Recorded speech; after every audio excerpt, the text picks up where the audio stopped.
Sight unseen. Was there ever a time when you were thinking about quitting or? Oh yeah, a lot of times. I mean, I got down to where I had about a month and a half left of rent before I had literally no money. I had blown through all my savings. I didn't have a job. I was making these YouTube videos. It wasn't working. And I blew like almost all of my savings on upgrading equipment. And it was in a video that's still up on my channel where I changed my name to Brandon Butch on YouTube. It was BB's iPod Touch Help to begin with, and then it was Daily iFix, which is a blog, like Apple blog I started. So I changed the name for a third time to Brandon Butch. And in that video, which is still up on the channel, I had just purchased like lights, a new camera, everything. I had no money, but I spent like the little bit that I had left on that, and that left me with a month and a half to make it work. So that was an example of a time where I wanted to quit like for months before that, but then I just wanted to give it this one last try before I quit. I kind of had no choice at that point. So, I mean, obviously you made it work, so you do, but do you think it was almost partly that pressure of like, I have to do this right now? It was like a breakthrough then because you had to, like, you had to make it happen or else. How did that translate?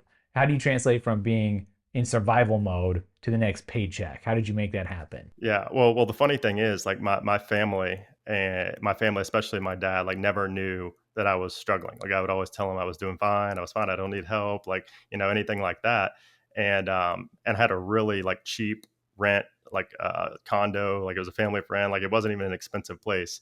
But I think it was more, yeah, the pressure of knowing that in my head, and also like disappointing my dad or like disappointing my parents was like a big weight on me. And I found that in YouTube and really just anywhere in life, like pressure is like the number one thing that drives me and like motivates me, which is bad, especially if you are like, it makes you almost procrastinate things just so you have that pressure.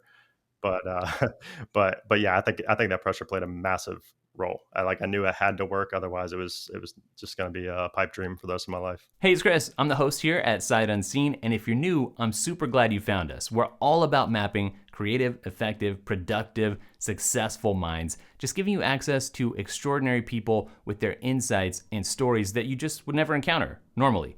Now, if you want more content like this, all you have to do is hit subscribe. If you want access to the full interview and many others like it, that's linked up down below. We also have an amazing weekly newsletter, which boils down in a succinct format all the insights and recommendations of our guests that can really level up your life. And don't forget, we're on X as well. Everything's linked up down below. Thanks for joining us, and I'll catch you in the next one.